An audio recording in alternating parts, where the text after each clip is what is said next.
이른 아침이었습니다. 전화벨 소리에 잠에서 깨어났죠. 박정숙 씨 맞으시죠? 네, 맞는데요. 지금 바로 경찰서로 와주셔야 합니다. 무슨 일이신가요? 김미영 씨 아시죠? 네, 제 친구인데요. 전화로는 설명드리기 어렵습니다. 바로 오실 수 있으십니까? 가슴이 불안하게 뛰기 시작했어요. 40년 지기 친구 미영이에게 무슨 일이 생긴 걸까요? 손이 떨려 옷을 제대로 입기도 힘들었습니다. 급하게 경찰서로 향했죠. 경찰서에 도착하자마자 형사가 저를 조사실로 안내했어요. 김미영 씨가 오늘 새벽 자택에서 시신으로 발견되었습니다. 귀를 의심했습니다. 미영이가 죽었다는 말이 믿어지지 않았어요. 남편 최병호 씨가 새벽 1시경 귀가하다가 발견해서 신고했습니다. 박정수 씨가 어제 마지막으로 만난 분이라고 해서 참고인 조사를 하려고 합니다. 제가 마지막이었다고요? 어제 저녁 7시경에 만나셨다고 들었습니다. 무슨 이야기를 나누셨는지 알려주시겠어요? 전날 밤 미영이와 돈 문제로 심하게 다툰 기억이 떠올랐습니다. 등줄기에 식은땀이 흘렀어요. 이게 무슨 일인지 머릿속이 하얘졌습니다. 저는 어제 일을 떠올렸습니다. 경찰 연락을 받기 전날 저녁이었어요. 미영이가 다급하게 저를 불러냈죠. 카페가 있는 골목에서 만났는데 미영이 얼굴이 창백했습니다. 평소와 달리 손까지 떨고 있었어요. 정수가, 나 좀 도와줘. 돈 좀 빌려줄 수 있어? 5천만 원만. 딱 5천만 원만 빌려줘. 내일까지 꼭 필요해. 안 그러면 큰일 나. 5천만 원? 그 큰 돈을 갑자기 왜? 어디에 쓰려고? 묻지 마. 제발 묻지 말고 도와줘. 죽고 사는 문제야. 진짜 며칠 뒤면 다 해결될 거야. 그때 바로 갚을게. 미영이 눈빛이 이상했어요. 뭔가에 쫓기는 사람 같았습니다. 하지만 저도 요즘 장사가 안 되어 은행빚이 쌓여 있었어요. 이자 갚는 것도 벅찬 상황이었습니다. 미영아, 미안해. 나도 지금 은행빚 때문에 숨이 막혀. 이자도 겨우 내고 있는 형편이야. 그리고 너 아직 3천만 원도 안 갚았잖아. 야, 지금 그 얘기가 나와? 내가 죽게 생겼다니까? 진짜 죽을 수도 있다고. 너 원래 이렇게 피도 눈물도 없는 년이었어? 아니, 내가 미쳤지. 너한테 기댄 내가 병신이지. 그 말에 가슴이 아팠어요. 수년 전 미영이 남편 사업이 망했을 때였습니다. 울면서 찾아왔던 미영이에게 3천만 원을 빌려줬었죠. 금방 갚겠다던 약속은 5년이 지나도 지켜지지 않았습니다. 야, 김미영, 5년 전에도 당장 다음 달에 갚는다며. 한 번이라도 미안하다고 했어? 연락이라도 했냐고? 이제 와서 또 5천이라니. 아이씨, 진짜. 그때 얘기 꺼내지 마. 그때는 진짜 남편 사업 망하고 애들 학비도 없었잖아. 이번엔 진짜 달라. 며칠만, 아니 3일. 딱 3일이면 돼. 내가 언제 거짓말했어? 이번엔 진짜야. 미영이가 갑자기 제 손목을 잡았어요. 차가운 손이 부들부들 떨고 있었습니다. 정수가, 나 거짓말하는 거 아니야. 정말 큰일 나. 나 죽을 수도 있어. 제발 이번 한 번만 도와줘. 도대체 무슨 일인데 그래? 경찰에 신고해야 하는 거 아니야? 경찰? 미쳤어? 그럼 더 큰일 나.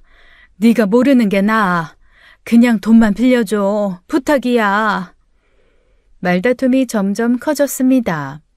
미영이 얼굴이 붉어지더니 갑자기 울음을 터뜨렸어요. 너밖에 없는데, 정말 너밖에 없는데 진짜 나 외면하는 거야? 돈이 전부야? 친구보다 돈이 더 중요해? 그게 아니라 미영아, 나도 없어서 못 빌려주는 거야. 이제 은행 대출도 지금 나 안 나와. 그런데 갑자기 3천원 어디에서 마련을 해? 그리고 대체 무슨 일이야? 위험하면 경찰에. 순간 미영이가 제 머리를 세게 때렸어요. 너 같은 년하고 친구한 내가 바보지. 그 순간 저도 격분해서 미영이를 밀었습니다. 미영이가 뒤로 넘어졌죠. 날 쳐? 너 이 일 두고두고 후회할 거야. 네가 오늘 날 외면한 거 절대 잊지 않을 거야. 내가 어떻게 되든 다 네 책임이야. 기억해, 박정수. 다 네 탓이야. 미영이는 벌떡 일어나 비틀거리며 나갔어요. 그게 미영이를 본 마지막이었습니다. 내가 어떻게 되든 다 네 책임이라는 말이 계속 귓가에 맴돌았어요. 그런데 그날 밤 미영이가 죽었다니 제가 밀어서 그런 건 아닐까요? 아니면 제가 돈을 빌려주지 않아서. 손이 멈추지 않고 떨렸습니다. 다시 조사실로 돌아온 형사가 노트북을 펼쳤습니다. 무언가를 보여주려는 것 같았어요. 박정숙 씨, 이 영상 좀 보시죠. 어제 저녁 7시 23분 카페 앞 골목 방범 CCTV입니다. 화면에 저와 미영이가 나왔습니다. 제가 미영이를 밀치는 장면이 선명하게 찍혀 있었어요. 미영이가 뒤로 넘어가는 모습까지 그대로였습니다. 김미영 씨가 넘어지면서 머리를 부딪혔을 가능성이 있습니다. 그리고 그날 밤 김미영 씨는 자택에서 뇌출혈로 사망하셨고요. 뇌출혈이라고요? 제가 밀어서 그런 건가요? 눈앞이 캄캄해졌어요. 미영이가 죽은 게 제 탓일 수도 있다는 생각에 눈물이 쏟아졌습니다. 미영이가 먼저 제 머리를 때렸어요. 저는 그냥 살짝 밀었을 뿐인데. 일단 저희도 결과를 기다려봐야 정확한 사인을 알 수 있습니다. 그런데 박종수 씨, 다른 문제가 있습니다. 형사가 서류를 뒤적이며 저를 뚫어지게 쳐다봤습니다. 요즘 장사가 어려워서 은행 이자도 갚기 힘들다고 하시던데요. 사실인가요? 은행 대출 부결 떠서 최근에 힘드셨다고요. 네?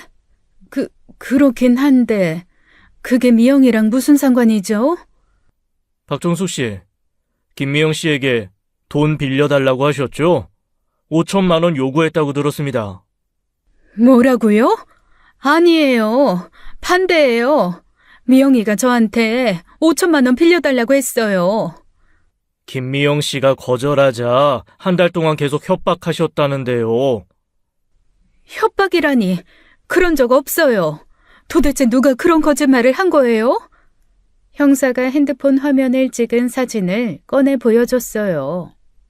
김미영 씨 핸드폰에 발견된 미전송 문자입니다.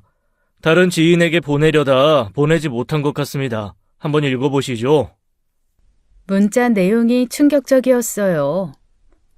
정수기가 돈 빌려달라고 난리야. 5천만 원이래. 못 빌려준다니까 몇 달째 협박하고 아주 난리야. 걔 미친 것 같아. 원래 그런 애가 아닌데 자꾸 이상한 소리를 하는데. 언니, 나 너무 무서워. 오늘도 만나자고 해서 나가는데 무슨 일 생길까봐 겁나. 저는 말도 안 되는 문자 내용에 정신이 아찔했어요. 이게 뭐예요? 말도 안 돼. 완전히 거꾸로잖아요. 미영이가 저한테 돈 빌려달라고 했다고요. 제가 거절했더니 미영이가 화를 내고 절 먼저 때렸다고요. 그건 조사를 더 해보면 나올 내용이고요. 미영이가 왜 이런 거짓말을. 형사님, 저 이해가 안 돼요. 정말이에요. 제가 협박한 게 아니라 오히려 미영이가 절 원망했다니까요. 머릿속이 하얘졌습니다. 도대체 미영이는 왜 이런 거짓말을 지인들에게 한 건지 이해가 되지 않았습니다. 일단 오늘은 여기까지 하겠습니다. 추가 조사가 필요하니 연락 잘 받으시고 당분간 연락이 되는 곳에 계셔야 합니다. 어디 멀리 가지 마시고 특히 해외 출국은 하지 마세요. 형사님, 저 정말 억울해요. 다시 연락드리겠습니다. 조심해서 들어가십시오. 경찰서를 나오는 발걸음이 천근만근이었어요. 누군가 저를 함정에 빠뜨린 것 같았습니다. 미영이의 거짓 문자가 믿기지 않았어요. 제가 살인 용의자가 되어버렸죠. 5시간의 조사를 마치고 집에 돌아왔습니다. 현관문을 열자마자 남편과 딸들이 달려나왔어요. 여보, 어디 갔었어? 핸드폰도 안 받고. 무슨 일 있었어? 엄마, 왜 이렇게 늦었어? 아침부터 연락도 안 되고 우리가 얼마나 걱정했는데. 엄마 얼굴이 왜 그래? 무슨 일 있었어? 저는 주저앉아 버렸습니다. 미영이가 죽었어. 간밤에 집에서 뇌출혈로 죽었대. 뭐? 아니, 미영이? 설마 당신 중학교 친구 그 미영이? 아니, 미영 씨가 죽었다고? 내가 마지막으로 만난 사람이래.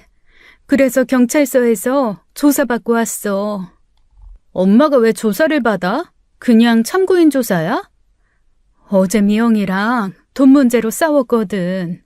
골목 CCTV에 내가 미영이 밀치는 게 찍혔대. 그리고 미영이 핸드폰에서 이상한 문자가 나왔어. 무슨 문자? 내가 5천만 원 빌려달라고 한 달째 협박했다는 내용이야. 미전송 문자로 남아있었대. 하지만 그거 거짓말이야. 나한테 돈 빌려달라고 한 건 미영이었어. 엄마, 그럼 설마 엄마가 용의자가 된 거야? 눈물이 쏟아졌습니다. 남편이 제 어깨를 감싸 안았어요. 아이, 여보, 진정해. 아니, 무슨 말도 안 되는 경찰 새끼들이 다 미쳤지? 아이, 여보, 진실은 밝혀질 거야. 아무 걱정 마. 맞아, 엄마. 일단 변호사부터 선임해야 하는 거 아니야? 이런 건 제대로 대응해야 돼. 무슨 돈이 있어서 변호사를 써. 일단 앉아서 천천히 얘기해. 어제 정확히 무슨 일이 있었는지 처음부터 말해봐. 저는 떨리는 목소리로 어제 있었던 일을 설명했습니다. 미영이가 돈을 빌려달라고 했던 것, 제가 거절했던 것, 서로 싸웠던 것까지요. 하지만 증거들이 모두 저를 가리키고 있었어요. 미영이를 잃은 슬픔과 살인 용의자가 된 충격이 겹쳐 몸을 가누기 힘들었습니다. 그날 밤 10시쯤이었어요. 갑자기 현관문을 두드리는 소리가 들렸습니다. 쿵쿵쿵. 문이 부서질 것처럼 세게 두드렸어요. 아줌마, 나와요. 당장 나오라고. 우리 엄마를 때려 죽였어요. 당장 문 열어. 미영이의 아들들이었습니다. 남편이 급히 일어나 현관으로 갔어요. 동네 시끄럽게 이게 무슨 짓이야? 남편이 슬쩍 문을 열자 문이 벌컥 열리더니 준서와 준혁이가 들이닥쳤습니다. 두 사람 모두 술에 취해 있었어요. 아저씨는 비켜요. 아줌마가 우리 엄마를 죽였어. 이 살인자야. 어떻게 아줌마가 우리한테 그래요? 가족 같은 우리한테. 준혁이가 거실 화분을 발로 찼습니다. 와장창 소리와 함께 화분이 깨졌어요.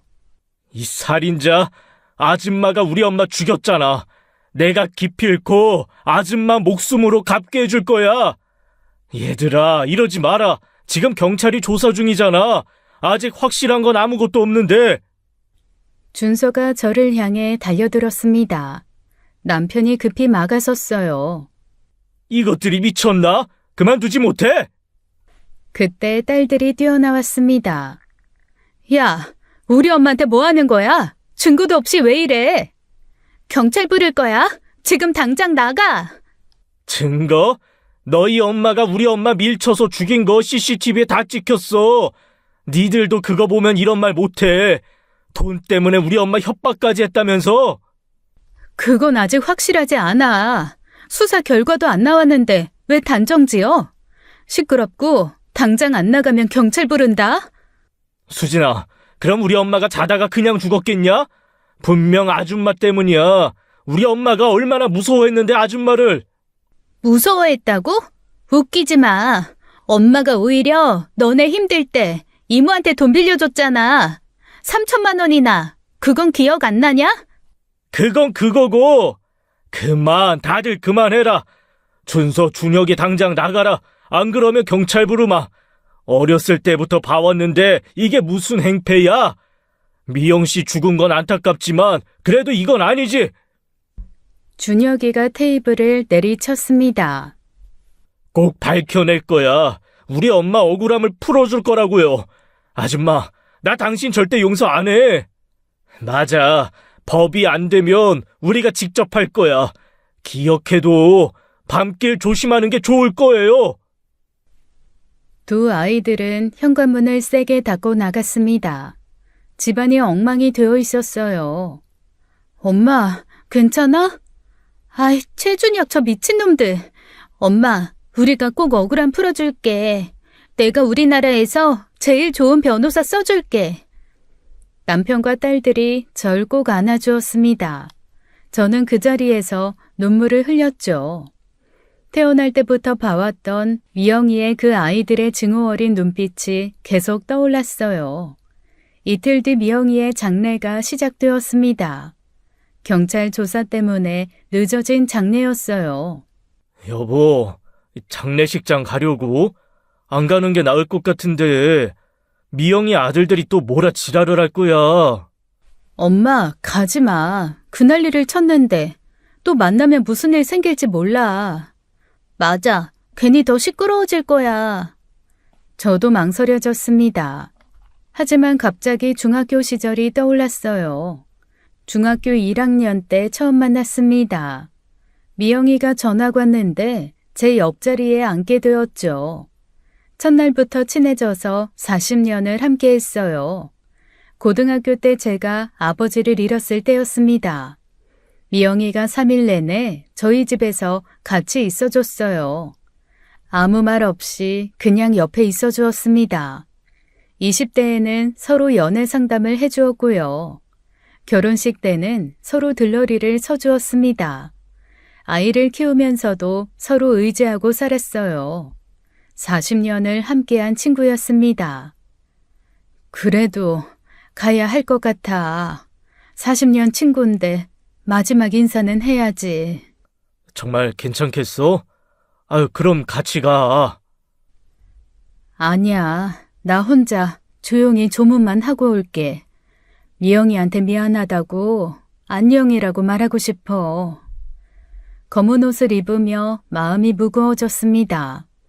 비록 마지막이 좋지 않았지만 40년 세월을 없던 일로 할 수는 없었어요. 미영이의 마지막 가는 길을 배웅해야겠다고 생각했습니다. 친구로서 마지막 돌이었어요. 장례식장에 도착했습니다. 입구에서부터 가슴이 떨렸어요. 조심스럽게 빈소로 들어가려는데 미영이 첫째 아들 준서가 저를 발견했습니다. 뭐야, 아줌마? 이 아줌마가 여기가 어디라고 와? 살인자가 뻔뻔하게. 나가, 당장 나가라고. 당신이 여기가 어디라고 와? 아줌마는 엄마 앞에 올 자격도 없어. 사람들의 시선이 집중되었습니다. 수군거리는 소리가 들렸어요. 경찰한테 조사받고 있는 주제에 여기는 왜 와? 우리 엄마 2번 죽이러 왔어? 그때 미영이 어머니가 나오셨습니다. 준서야, 준혁아, 그만해라. 할머니, 그래도 이 사람이 엄마를... 그만하라고 했다. 소란 떨지 마. 할머니가 저를 보셨어요. 깊은 주름 사이로 슬픈 눈빛이 보였습니다. 정수가 와줘서 고맙다. 40년을 함께한 친구잖니. 미영이도 네가 와줬으면 했을 거야. 할머니, 이 사람이 엄마를 죽였다고요. 아직 확실한 게 아니잖니. 그리고 난 정수기를 40년 넘게 봐왔다. 미영이랑 중학교 때부터 붙어 다닌 걸 다 봤다고. 정수기가 그럴 애가 아니다. 할머니가 제 손을 잡으셨습니다. 따뜻한 손이었어요. 정수가 마음 아프지? 나도 아프다. 미영이 보내는 게. 조용히 명복만 빌어주고 가렴. 어머니, 죄송해요. 정말 죄송해요. 울지 마. 미영이한테 인사하고 밥 먹고 가라. 아, 할머니, 왜 그러세요? 너희가 뭘 알아? 엄마 이름 마음은 이해하지만 함부로 판단하지 마라. 정숙이도 미영이 잃고 아파하고 있으니까. 할머니께서 아들들을 데리고 자리를 비켜주셨습니다. 저는 미영이 영정 앞에 섰어요. 사진 속 미영이가 웃고 있었습니다. 조용히 저를 올렸어요. 미안하다는 말을 마음속으로 수없이 되뇌었습니다.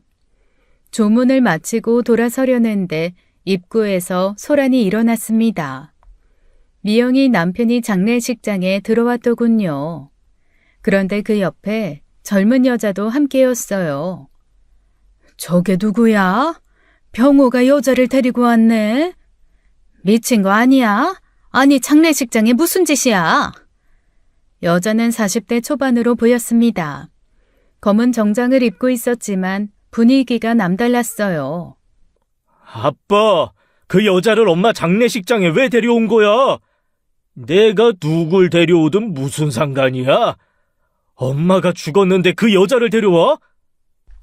장례식장이 순식간에 술렁이었습니다. 친척들이 수군거리기 시작했어요. 들었어? 병호가 바람이 났다더니 저 여자가 그 내연녀구만. 세상에 말세다. 지부인 장례식장에 내연녀를 데려오다니. 그때 미영이 남편인 병호 씨가 당당하게 말했습니다. 어머니 아시잖아요. 미영이랑 저랑 10년 전부터 별거 중이었던 거 서로 간섭 안 하고 살았어요. 저도 안타까워서 애도 드리려고 온 거예요. 닥쳐.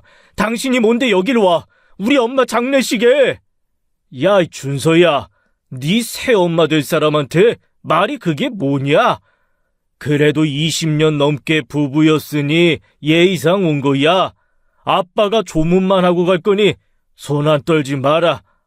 아빠 정말 너무해. 이러면 엄마가 너무 불쌍하잖아. 이 불쌍한 건 나도 마찬가지야. 20년을 감옥같이 살았는데. 그 말에 빈소가 더욱 소란스러워졌습니다. 미영이가 남편과 사이가 안 좋아 별거 중인 건 저도 알고 있었어요. 가끔 미영이가 힘들어하며 얘기했었거든요. 하지만 이렇게 뻔뻔하게 나올 줄은 몰랐습니다. 아내가 죽었는데 내연녀와 함께 나타나다니 미영이 남편 병호 씨를 보는 순간 섬뜩한 느낌이 들었어요. 그때 미영이 여동생 미정 씨가 나섰습니다. 언니를 무척 아꼈던 동생이었어요. 미정이의 표정이 심상치 않았습니다. 형부, 그런데 말이야. 언니 앞으로 사망보험금 2억 있는 거 알아? 수익자가 형부로 되어 있더라고. 뭐? 사망보험금? 모르는 척 하지 마. 언니가 죽어서 제일 이득 보는 사람이 누구야? 형부 아니야? 미영이 남편 얼굴이 붉어졌어요. 내연녀 지원 씨도 당황한 표정이었습니다. 조문객들이 하나둘 모여들기 시작했어요. 처제, 지금 날 의심하는 거야? 그 보험 10년도 전에 들어둔 거야. 난 있는지도 몰랐다고. 10년 전이든 언제든 뭐가 중요해? 어쨌든 형부가 2억 받는 거잖아. 언니 죽고 제일 신난 사람이 형부라고. 그래, 어제 보험회사에서 확인했어. 수익자 확인하러 왔더라고. 미쳤어? 내가 보험금 때문에 미영이를 죽였다는 거야? 내가 그날 밤 어디 있었는지 경찰도 다 아는데, 그리고 미영이를 죽인 건 저 여자잖아. 그때 미영이 남편이 저를 보며 손가락질을 했죠. 장례식장이 점점 시끄러워졌습니다. 조문객들이 모두 저를 쳐다보고 있었어요. 수근거리는 소리가 점점 커졌습니다. 병호 씨, 말 함부로 하지 마요. 그래. 뭐 실수로 죽였겠지. 아무튼 난 그 돈 모르고 있었다고. 그리고 뭐 어때? 미영이한테도 남자 있었어. 왜들 나한테만 난리야? 강민수라고 5년째 만나던 남자친구가 있었다고. 나만 바람 피운 게 아니야. 말했잖아. 어차피 서로 남남이었다고. 저는 그 말에 충격을 받았습니다. 강민수? 미영이에게 남자가 있었다고요? 40년 지기인 저한테도 미영이는 한 번도 말한 적이 없었어요. 뭐라고? 아니, 엄마한테 남자친구가 있었다고? 그래, 네 엄마도 바람 피웠어. 서로 각자 살기로 했었다고. 그러면 내가 뭘 잘못했냐? 따지고 보면 애인 만든 것도 네 엄마가 먼저 만들었는데. 저는 멍하니 서 있었어요. 미영이가 저한테 숨긴 게 이렇게 많았다니. 5천만 원이 왜 급했는지, 왜 그렇게 절박했는지, 혹시 그 남자 때문이었을까 싶었죠. 그때 미영이 어머니가 크게 소리쳤어요. 다들 그만해! 미영이 앞에서 뭐 하는 짓들이야! 할머니가 미영이 남편 병호 씨를 가리켰습니다. 손이 부들부들 떨리고 있었어요. 병호야, 당장 나가. 그 여자도 데리고 나가라. 내 딸 장례식장에서 이게 무슨 짓이야? 아유, 어머니, 저는 그저 애도를. 당장 나가라고 했어. 지금은 조용히 미영이 보내는 자리야. 결국 어머니의 호통에 미영이 남편은 내연녀와 함께 장례식장을 나갔습니다. 정말 난장판이었어요. 미영이 영정이 쓸쓸해 보였습니다. 저는 조용히 자리를 빠져나왔어요. 다리가 후들거렸어요. 밖으로 나오면서 계속 생각했어요. 병호 씨가 2억 보험금을 받는다는 것, 그리고 미영이에게도 내연남이 있었다는 사실. 40년을 함께 했는데 강민수라는 이름을 처음 들었습니다. 미영이가 저한테까지 비밀로 했던 남자, 그 급한 돈이 혹시 그 남자와 관련이 있었을까? 어쩌면 미영이 죽음에 숨겨진 진실이 있는 것 같았습니다. 가슴이 먹먹해졌어요. 장례가 끝나고 며칠이 지났습니다. 경찰서에서 다시 연락이 왔어요. 저는 또다시 저를 조사하는 줄 알았습니다. 그런데 아니었어요. 조사실에 들어가니 지난번 그 형사가 기다리고 있었어요. 표정이 심각해 보였습니다. 박정숙 씨, 친구분 김미연 씨 부검 결과 보고서 나왔어요. 일단 김미연 씨 사인은 뇌출혈이 맞습니다. 역시 제가 저 때문에... 아닙니다. 박정수 씨가 밀어서 생긴 상처가 아닙니다. 네? 그럼 뭐예요? 둔기에 의한 뇌출혈이에요. 머리 뒤쪽에 강한 충격이 있었어요. 둔기에 의한. 경찰의 말에 저는 온몸이 얼어붙었습니다. 미영이가 누군가에게 죽음을 당했다니 믿을 수가 없었어요. 박정수 씨와는 관련이 없는 것으로 결론났습니다. 협조해 주셔서 감사합니다. 저는 곧 분노가 치밀어 올랐어요. 그런데 왜 벌써 화장을 했어요? 이런 사건이면 화장을 벌써 하면 안 되는 거 아니에요? 이건 절차가 잘못된 거잖아요. 저희도 황당합니다. 그런데 어쩌겠어요. 유족들이 빨리 화장하자고 강력히 요구했어요. 그걸 왜 들어줬어요? 일단 기본 부검은 완료했고, 그리고 저희도 유족이 요구하면 어쩔 수 없어요. 미영이가 누군가에게 죽음을 당했다는 사실에 눈물이 쏟아졌습니다. 둔기로 머리를 맞아 죽었다니 얼마나 아팠을까요? 얼마나 무서웠을까요? 대체 누가 이런 짓을... 현재 수사 중입니다. 최선을 다할게요. 경찰서를 나오는 내내 미영이 생각뿐이었습니다. 그날 밤 미영이에게 무슨 일이 있었던 걸까요? 누가 미영이를 그렇게 잔인하게 죽였을까요? 빨리 화장을 서두른 미영이 남편 병호 씨가 의심스러웠습니다. 아니면 미영이가 숨긴 그 내연남일까요? 진실을 꼭 밝혀내고 싶었습니다. 미영이의 억울함을 풀어주고 싶었어요. 경찰서에서 나와 집으로 가려고 버스 정거장으로 향했습니다. 그때 낯선 남자가 다가왔어요. 40대 후반으로 보이는 남자였습니다. 박정수 씨 맞으시죠? 누구세요? 저 강민수라고 합니다.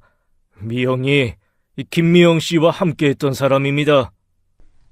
미영이의 내연남이었습니다. 장례식장에서 미영이 남편 병호 씨가 말했던 그 남자. 저는 경계심이 들었어요. 잠깐만, 얘기 좀 할 수 있을까요? 미영이 얘기입니다. 무슨 할 말이 있으신데요? 미영이가 저랑 새 출발하려고 했어요. 최병호 그 인간이랑 이혼하고 저랑 살림 합치려고 했다고요. 5년을 기다렸습니다. 그 말에 저는 놀랐습니다. 근데 미영이가 남편을 너무 무서워했어요. 폭력적이고 집착이 심해서 이혼 얘기를 못 꺼냈다고 했습니다. 지도 만나는 여자가 있으면서 그러다가 이렇게 죽었어요. 그래서 무슨 말이 하시고 싶은 건데요? 최병호가 분명 미영이를 죽였을 거예요. 내연녀 때문에 아니면 돈 때문에 뭐가 되었든 최병호 짓입니다. 도와주세요. 박정수 씨가 미영이 친구잖아요. 그의 눈빛이 이상했어요. 슬픔보다는 뭔가 다른 감정이 보였습니다. 어떻게 도와달라는 거예요? 최병호가 보험금 얼마 받았는지 알아봐 주세요. 장례식장에서 2억이라고 했다던데 정확히 얼마인지, 그리고 또 다른 보험은 없는지도요. 그걸 제가 어떻게 알아요? 경찰이 조사할 일이잖아요.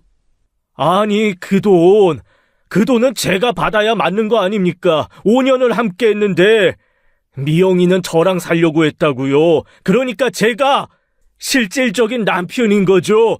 최병호는 바람 피우고 다녔잖아요. 그 남자의 목소리가 점점 커졌습니다. 이 사람은 미영이 죽음보다 돈에 더 관심이 있는 것 같았어요. 그건 법적으로 정해진 거잖아요. 수익자가 남편이면. 그 새끼가 미영이를 죽였을 거라고요. 보험금 때문에.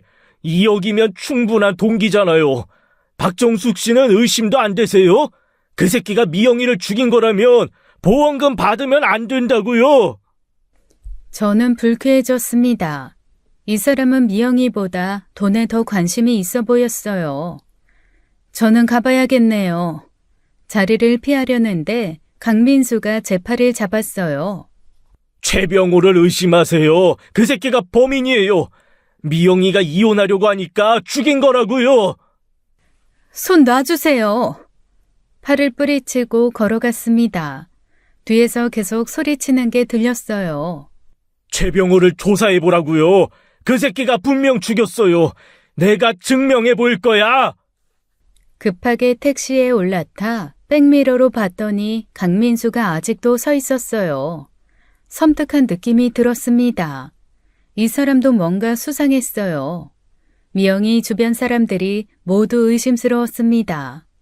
강민수를 만난 뒤 언니가 운영하는 옷가게로 갔어요.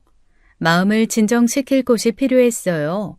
언니가 가게에서 진열을 정리하고 있었습니다. 정수가, 너 얼굴이 왜 그래? 무슨 일 있었어? 언니, 방금 미영이 내연남을 만났어. 강민수라는 사람인데. 언니가 손에 들던 옷을 내려놓았습니다. 표정이 진지해졌어요. 미영이 만나는 남자가 있었니? 나도 얼마 전에 알았어. 나 경찰서 나오는데 기다리고 있더라고. 미영이랑 5년을 만났다면서 병호 씨가 미영이를 죽였을 거라고 막 소리 지르고. 뭐? 그 사람이 그렇게 말했다고? 하긴 그 사람 말이 맞을 수도 있어. 내가 봐도 최병호 그 인간이 제일 의심스러워. 미영이도 최병호 그 인간이 발견했다며. 맞아. 언니도 그렇게 생각해? 당연하지. 생각해봐. 미영이 죽어도 제일 이득 본 사람이 누구야? 최병호잖아. 보험금도 받았다며. 재산도 분할 없이 다 먹고. 언니가 의자에 앉으며 말을 이었어요. 게다가 내 언니여도 있었잖아. 미영이랑 이혼하고 싶었을 거야. 근데 재산 분할이나 위자료 때문에 못했겠지. 그래도 고작 그것 때문에 사람을 죽일까.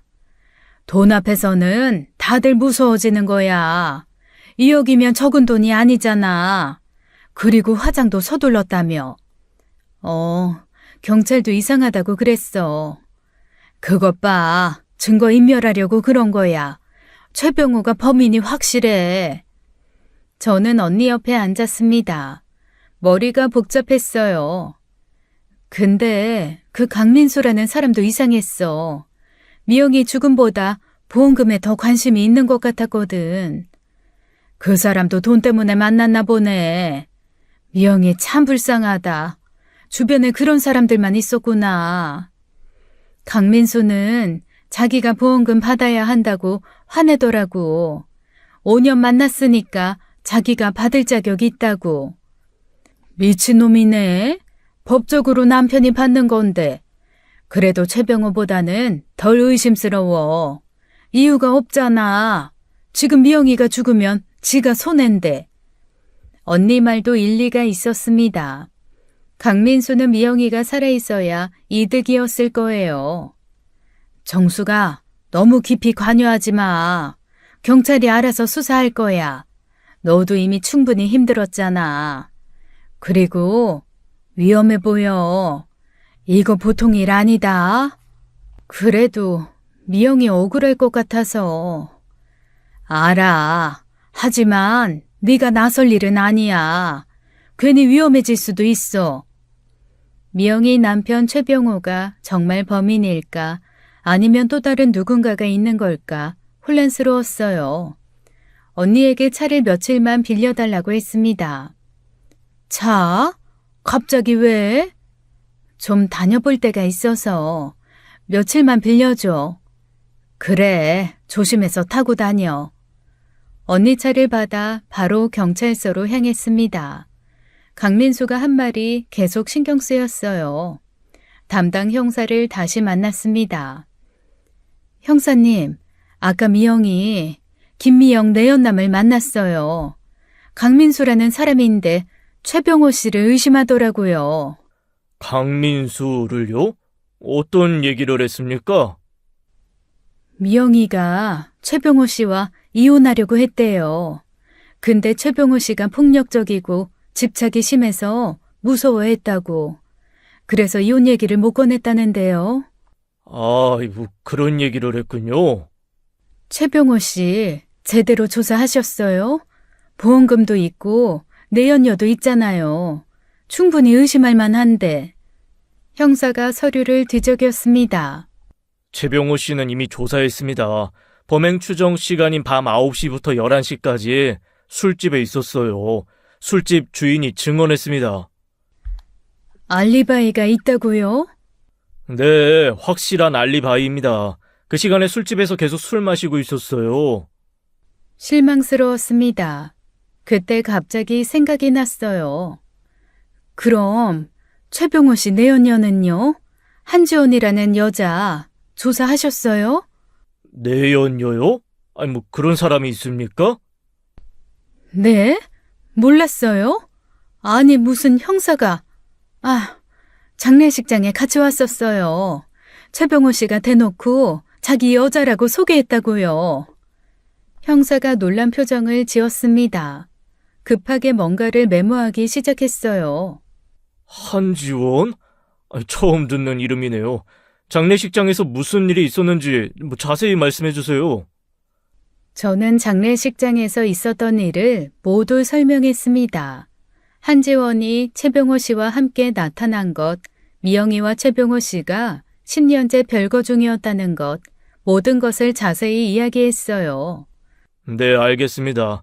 일단 한지원 씨도 조사해 봐야겠습니다. 알려주셔서 감사합니다. 제대로 수사해 주세요. 미영이 억울하게 죽었잖아요. 걱정 마세요. 철저히 조사하겠습니다. 경찰서를 나왔습니다. 최병호 씨에게 알리바이가 있다는 게 의외였어요. 하지만 한지원이라는 여자는 어떨까요? 새로운 의혹이 생겼습니다. 언니 차를 끌고 집에 도착했어요. 그런데 현관 앞에 누군가 서 있었어요. 최병호였습니다. 미영이 남편이 왜 우리 집에 있는지 순간 긴장이 되었죠. 정숙이? 야, 너 기다렸다. 왜 이렇게 늦었어? 무슨 일이에요? 할 얘기가 있어. 집에 들어가서 얘기하자. 불안한 기운이 느껴졌습니다. 이 사람이 왜 이러는 걸까요? 밖에서 얘기해요. 무슨 일인데요?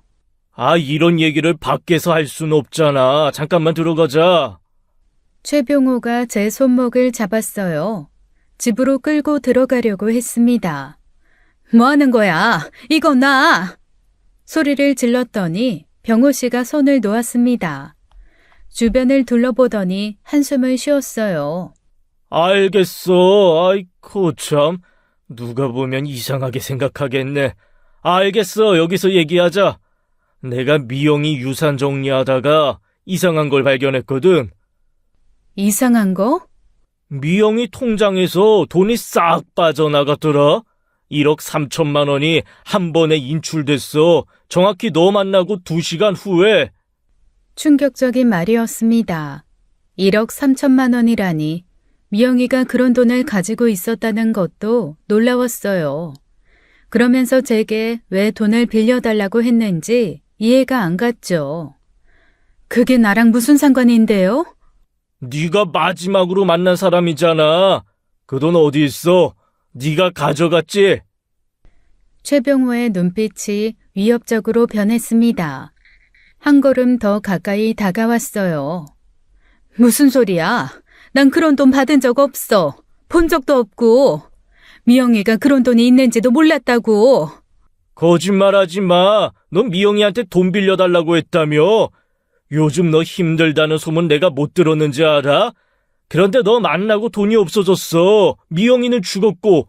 이상하지 않아? 그 돈 내놔. 그 돈 내 돈이야. 네가 미영이를 어떻게 했는지 난 관심 없고. 그러니까 돈만 조용히 내놔. 아무한테도 말 안 할 테니까. 모르는 일이라고 몇 번을 말해. 미영이가 그 돈을 어디 쓴 건지 난 몰라. 끝까지 모른다고 할 거야? 미쳤네. 좋아. 내가 직접 찾아낼게.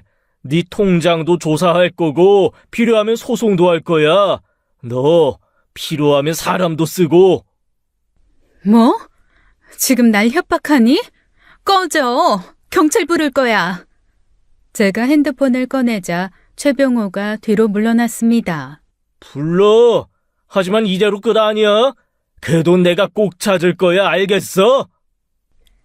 최병호가 돌아서서 걸어갔습니다. 현관문을 열고 들어가며 다리가 풀렸어요. 1억 3천만 원이 사라졌다니. 미영이는 도대체 그 돈을 어떻게 한 건지 머리가 아파왔죠. 그리고 왜 있는 돈을 두고 제게 돈을 빌려달라고 했을까요? 미영이 주변에 있던 모든 일들이 수수께끼였습니다. 며칠이 지났습니다. 집에서 아무것도 할 수가 없었어요. 미영이를 죽인 범인이 누구일까 혼자 추리를 하다가 포기했죠. 계속 생각만 하다가 견딜 수가 없었습니다. 미영이가 마지막을 보낸 집에 가보기로 했어요. 언니 차를 끌고 미영이네 다세대 주택으로 갔습니다. 2층 미영이 집에는 노란 폴리스 라인이 쳐져 있었어요. 창문 너머로 아무것도 보이지 않았습니다. 한참을 서 있다가 돌아서 차로 왔는데 차 앞에 슈퍼주인이 나왔어요. 60대로 보이는 분이셨죠. 아니, 이 양반이 또 왔네. 정말 뻔뻔하게도 하지. 네? 무슨 말씀이세요? 무슨 말이긴. 내 차 긁고 도망간 거 말이야. 그 차 타고 왔잖아, 지금. 차를 긁었다고요? 제가요? 아이고, 끝까지 모른 척이야. 우리 마누라가 이웃끼리 얼굴 붉히지 말자고 해서 내가 신고를 안 했는데 나 진짜 화나서 못 참겠다. 슈퍼 주인이 자기 차로 데려갔습니다. 검은색 그랜저였는데 옆면에 긁힌 자국이 선명했어요. 봐, 이거 봐. 범퍼부터 뒷문까지 쫙 긁었잖아. 수리비 100만 원은 나올 거다. 아저씨, 저 여기 온 적 없어요. 이 차도 제 차가 아니라 어디서 뻔뻔하게 모른 척이야? 내 차 블랙박스에 다 찍혔다고. 보여줄까? 아이, 진짜 아저씨. 아니라니까요. 잠시만요, 아저씨. 그게 언제예요? 목요일 밤 11시 23분이다. 내가 얼마나 억울하면 시간까지 다 기억을 해? 목요일이면 미영이가 죽은 그날이었어요. 근데 언니가 왜 여기 왔을까요? 미영이네 집 근처에 올 일이 전혀 없는 언니였거든요. 아저씨, 그 영상 볼 수 있을까요? 수리비는 바로 드릴게요. 그래, 이리 와봐라. 내가 보관하고 있는 영상 보여줄게.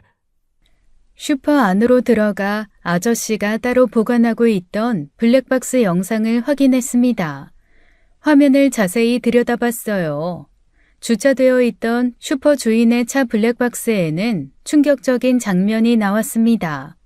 언니 차가 뒤로 후진을 하다가 슈퍼 아저씨 차를 박았죠. 이어 언니가 차문을 열고 나와 확인하는 모습이 찍혔어요. 그때였습니다. 언니 뒤편 미영이가 살던 다세대 주택에서 누군가 나오는 모습이 찍혀 있었어요. 그 남자는 언니에게 다가와서는 서로 무슨 말을 주고받더니 그대로 언니 차를 함께 타고 급하게 자리를 떴습니다. 저는 너무나 충격을 받았어요. 그 남자는 제 남편이었거든요. 온몸이 얼어붙었습니다. 다리가 떨려 제대로 서 있을 수가 없었어요. 왜 그래? 괜찮아? 아저씨, 이 SD카드 제가 가져가도 될까요? 제가 돈은 드릴게요. 그래, 가져가. 나야 수리비만 주면 돼. 저는 바로 인출기에서 돈을 뽑아 현금 100만 원을 건네고 SD카드를 받았습니다. 비틀거리며 언니 차로 돌아왔어요.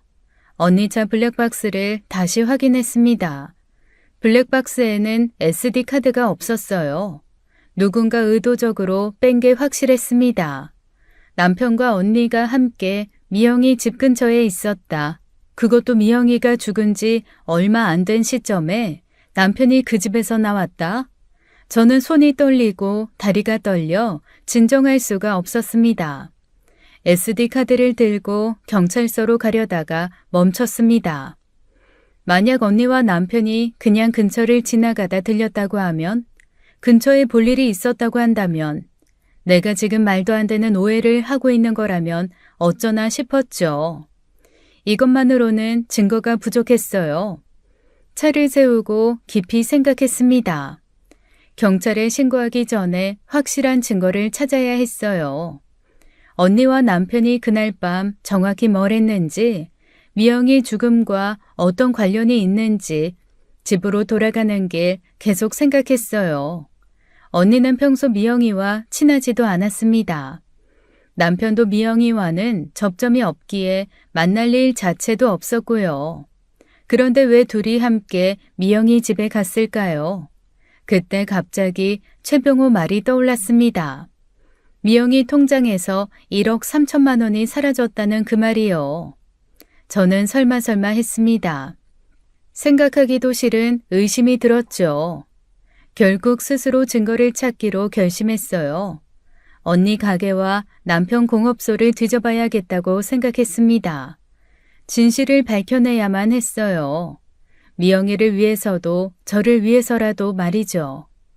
밤 11시 언니가 운영하는 옷가게로 갔습니다. 저도 가끔 일을 도와서 키를 가지고 있었어요. 조심스럽게 문을 열고 들어갔습니다. 사무실 서랍, 캐비넷, 창고까지 뒤졌어요. 하지만 아무것도 발견하지 못했습니다.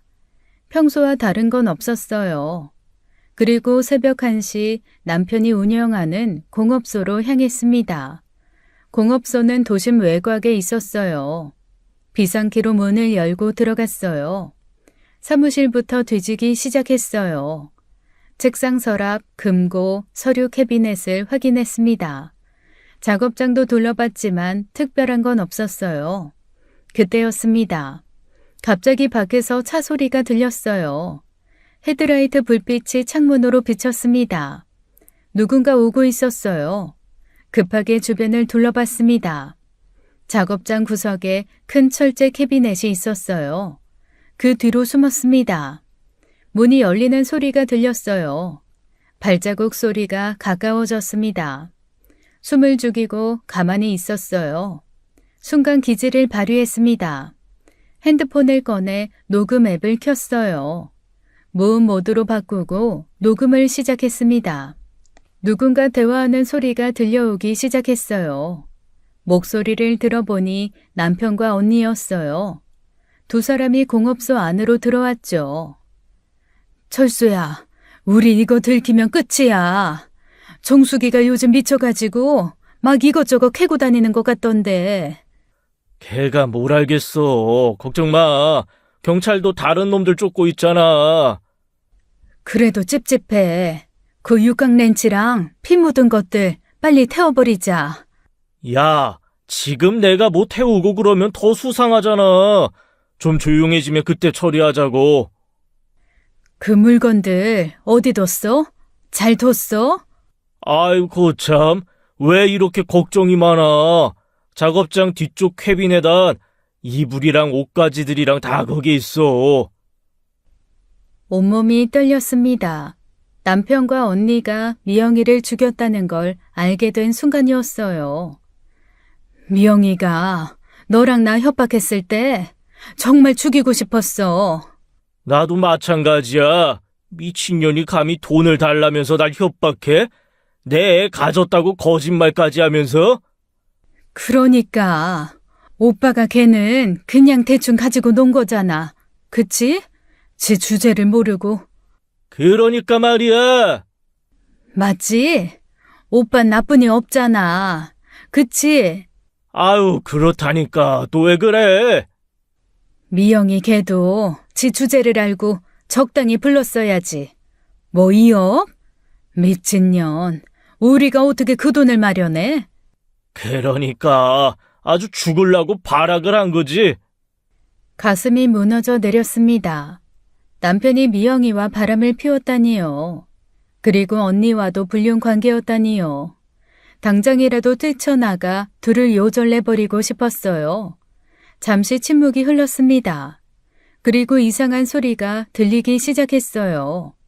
옷 벗는 소리, 거친 숨소리. 두 사람이 사무실에서 정사를 벌이고 있었습니다. 참을 수 없는 역겨움과 분노가 치밀어 올랐어요. 하지만 꾹 참았습니다. 증거를 확보해야 했으니까요. 1시간쯤 지났을까요? 두 사람이 공업소를 나가는 소리가 들렸습니다. 차 소리가 멀어질 때까지 기다렸어요. 조심스럽게 숨어있던 곳에서 나왔습니다.